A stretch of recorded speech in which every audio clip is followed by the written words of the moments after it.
There's been a transition.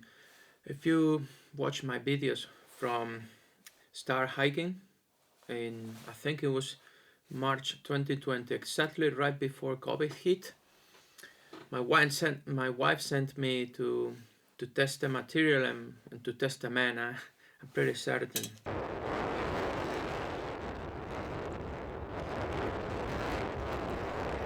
It just fascinated me. What got me about through hiking and wild camping and whatnot was the freedom. I felt like in a video game, like this Metro Exodus is the same. So you see a cabin and you need shelter because it's pouring down and you're just going to check it out. And here I am. I'm now going to make coffee and I'm going to love every second of being here. Up until then, we had only hiked in Switzerland and it was like 2-day hikes. Like kind of go to a mountain shelter somewhere, a hut, stay there overnight and then come back. Then we moved to the UK, to London. I just want to give you background because maybe you're now in the situation I was in back in the days. We rented an RV as a first approach, and I remember the first nights in the RV when we parked off the track, I would say. And I remember I couldn't even sleep. I was like in the military, you know, like guarding the thing. While my wife was sleeping, I would only allow myself to sleep around 6 a.m. or so. Just really. And, you know, I just didn't know any better. We loved the experience so much, and we realized how good it did to us, to both of us, psychologically. That, I mean, basically stretching yourself, getting out of your comfort zone, that they call it. And so I warmed up to the idea of wild camping. My wife sent me to the Southern Upland Way. That got me. Enduring the elements too, and being exposed. But mostly was the freedom. I just loved it so deeply. So then she proposed to do the Cape Wrath Trail. So we went to do the Cape Wrath Trail together. I wanted to do the Cape Wrath Trail again on my own. I just wanted to camp in one of those mountain passes or not. So my wife proposed me, why don't you do the Scottish National Trail instead? So she sent me on the Scottish National Trail, and I had a fantastic experience. I still have the fondest memories of the Scottish National Trail. What an adventure, man. Then is when I found myself cowboy camping here and there. It was fantastic. Super nice to do as well because you go through these Scottish towns. So you talk to people pretty much every day, especially the first half of the trail. You can just go and have your fish and chips every day and whatnot. Just got myself coffee, have fish and chips, and pack the dinner for the day, and then the following day repeat. Then I did a few more hikes, one of them in England, the Pennine Way.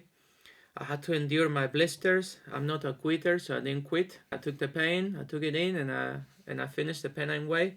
I switched in a hike to professional gear, like this camera I'm filming now. And so I changed the way I was hiking because I was carrying the camera, my monopod, 2.3 kilos, 2.2, non-stop all day long. We had done the Kungsleden together, the Kings Trail in Sweden. We absolutely loved it. We became fascinated about the northern Sweden and Scandinavia. It's like if you go to Scotland, it feels like a garden in comparison because it's so small, everything in comparison. The valleys there in the Arctic Circle, incredibly vast. You can't even imagine how vast. As always in life, you always aim higher, right? So then, again, my wife found this trail, Nordkalottleden or Arctic Trail, that goes through Norway, Sweden and Finland, 800 kilometers. And of course, that was the most amazing experience to date because, of course, I understood what remote was. Up until then, I thought remote, you know, you go in Scotland, it's remote. Whoa.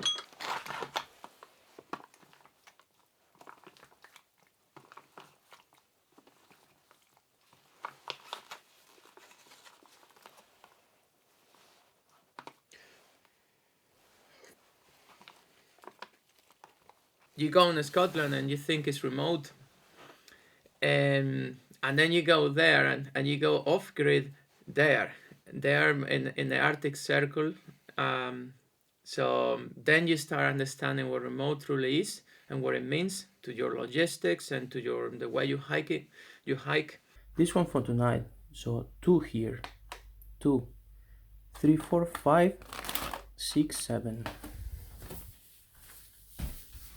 8, 9, 10, 11, 12, 13, 14, 15, 16, 17, 18. Venga. 18. Just dinners. I mean, I'm overwhelmed. This is such an overkill, you know? And what an amazing adventure. That was a real adventure, I have to say.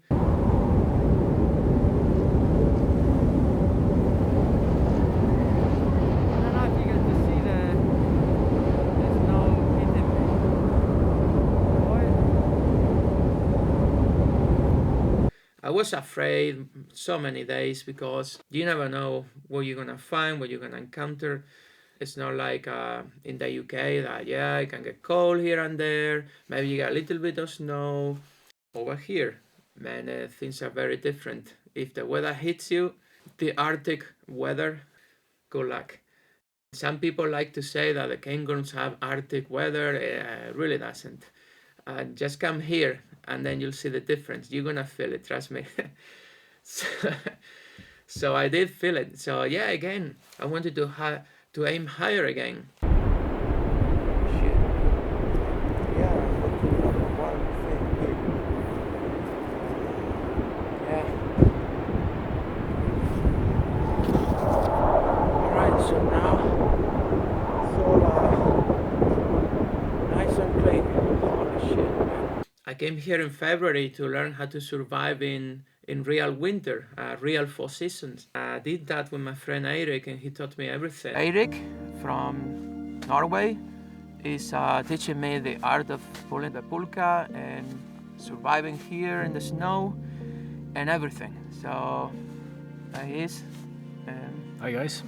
Yeah, I just wanted to show you the progression from having hike here and there, one day hike, 2-day hike, so to say, to what I'm doing now. And I wanted to share it with you mostly because you can do the same. That's why. And so if you go back in my videos, just remember my very first video, the Southern Upland Way, I had never thru-hike and I had never wild camp in my life. So basically, there you have it. You can do the same. Oh man, this hot chocolate takes you a long way.